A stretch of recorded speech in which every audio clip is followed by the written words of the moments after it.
I, female 29. Cheated on my husband, male 32. I got pregnant and had miscarriage. I cheated again, and we hit each other. Before we get started, make sure to subscribe so you will never miss a video. So let's get started. I, female 29, cheated on my husband, male 32. I got pregnant and had miscarriage. I cheated again, and we hit each other. I used it, read it too. If you thought I wouldn't stumble on his post, you clearly didn't think it would blow up the way it did. I was 20 when I met my husband. We met when we were both traveling around Europe. I was just finishing my trip. He was just sweating his. We met and slept together the same day and spent my last few days together. For anyone saying this was a red flag for him, and he more than it was for me. Your sexism is showing. After he went home with strike up communication again and had a long-distance relationship the last of the year.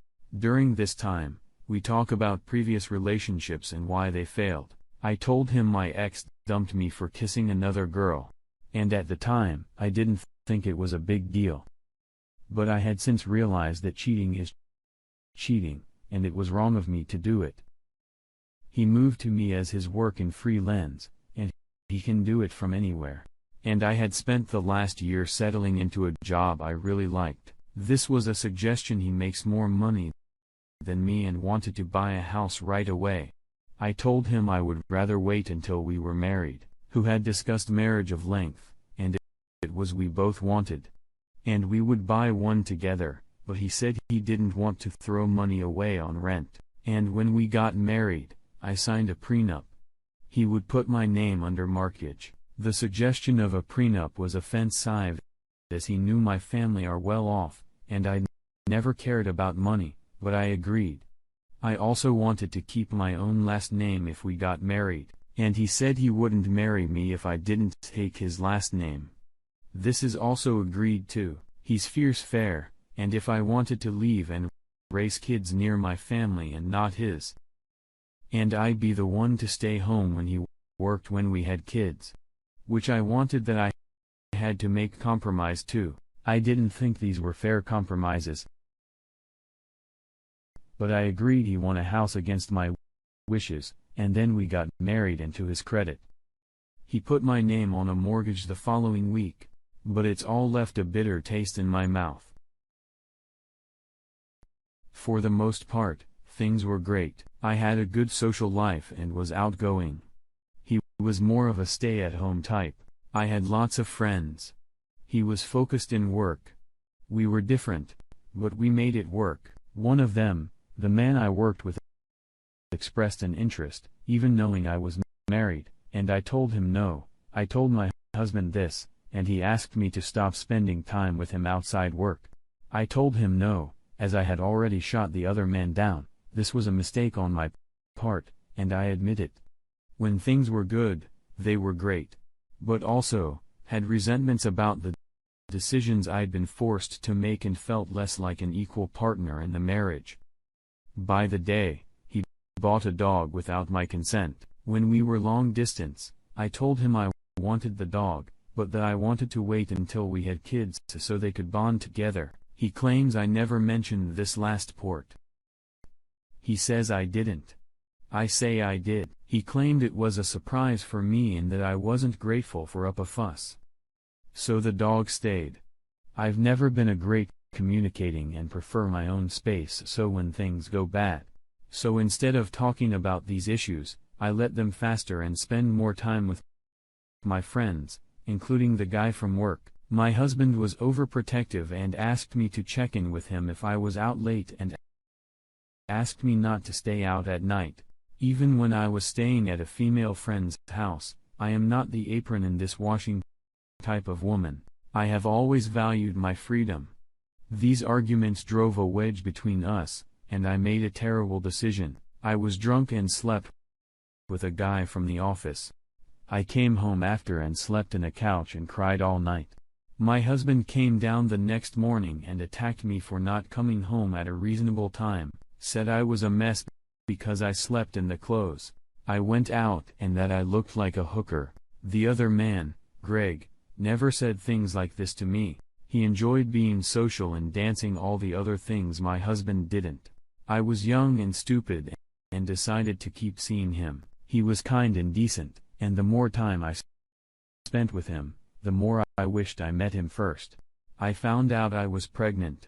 I didn't know who the baby was, and I was wrapped with guilt. I told Greg the day I found out. He told me to get an abortion, that he didn't want to get caught up in the middle of raising a kid with a married woman. This was the moment when the affair ended. I told my husband a week later and didn't have to cry the truth out of me like he said in his post. A couple of months, and he saw me upset, and I told him. He flew home without telling me and ignored my calls. I realized then that I'd made a terrible mistake and decided to recommit to my marriage. I told him I would get an abortion if a child wasn't his. He told me to go fuck myself and hang up. Eventually, it came home when we found out a baby wasn't his. So it was via Reed I put in the appointment for the abortion. When we did the paternity test, the doctor asked me if I wanted to know the sex. My husband answered for me. He said, "It doesn't matter," and we left. I went back without him and found out it wasn't an IT. It was a she. My daughter. Over the course of the week, I had thoughts of being a mother. I had always wanted to raise kids, and in my fantasies during this week, I didn't think about the other man. This was my husband's baby.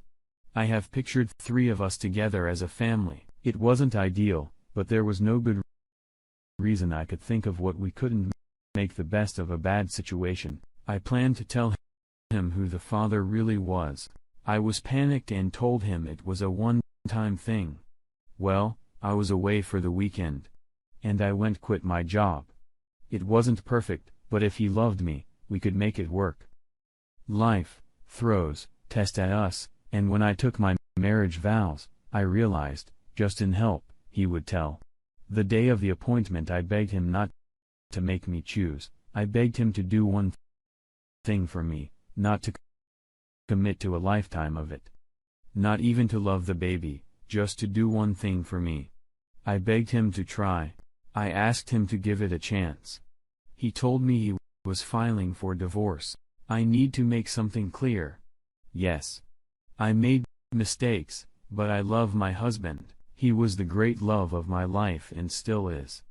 He told me he wouldn't even try to make it work, and if I didn't have the operation, he would leave me and file for divorce that day. I asked him to let me think about it. And he said no to that too. I was torn between 2 horrible choices. And I chose one. I heard you, abortion. I was never going to raise a baby alone. If you wasn't with me in this, I wasn't going through with it. And he made it clear he wasn't with me. A few weeks after the operation, I was in more pain than I had ever been in my life. During this time, I stayed with my parents because we couldn't be around each other. I blamed him for making me choose. He still hated me for cheating and even told me he hated me from wanting to keep the baby and for asking him to be around for us. But I didn't want it to be in vain, so I moved back home and tried to make it work. I kept my feelings bottled up because I didn't want to remind him of what I've done. I was on a medical leave for 3 months, and none of my friends knew. As far as they knew, Sam, my husband, and I had misheard. As with my parents, I had nobody to talk to. I asked Greg to come over and we talked. I cried. He cried with me. It felt good to be here and not have to wear a mask. These visits happen another half a dozen times, and it's important to know nothing sexual happened. The affair was over. I was a leaning and a friend, the only friend who knew what I was going through. You know, the rest. He came home, found out Greg was the father. We moved away and things got better. These were great years, and I loved him with my whole heart. I never forgot what happened, but we talked about having our own children. I was happy, and I had him to thank for that.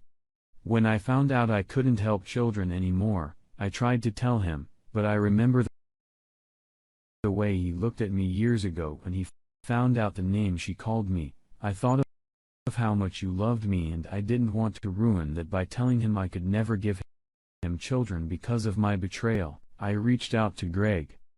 I found out he'd moved away from our hometown too and was only a few hours drive away.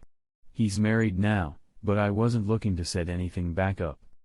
Only to talk. He told me I should tell Sam. I didn't. We agreed to meet and took the day of work. We met halfway and we slept together. We agreed it would be a one-time thing. And both went back to our partners. To anyone who wants to call me a whore, I know it was wrong, but life is a black and white. I don't regret anything. I love them both. And for better or worse, they will both always be a part of what makes me who I am today. I got drunk and told Sam everything. I was hurt and cruel to him and told him I was sorry I met up with Greg. He called me a whore again and told me he was glad I gave up the baby. I slept him. He slapped me back. I don't resent him at all for hitting me. He had never lifted a hand to me before, and I said awful thanks that night, but after he told me he was glad that the choice of he forced me into deprived me of every being able to be a mother that I can forgive. I will never forgive myself for the abortion, and I will never forgive him. The difference is he gets to move on and have a family. And I never will. I'm at home with my parents now, and I've been spoken to divorce lawyers too. They say I screen up doesn't mean anything anymore, but I'm not going to take anything away from you. I just want it to be over too, so maybe we can both find some peace.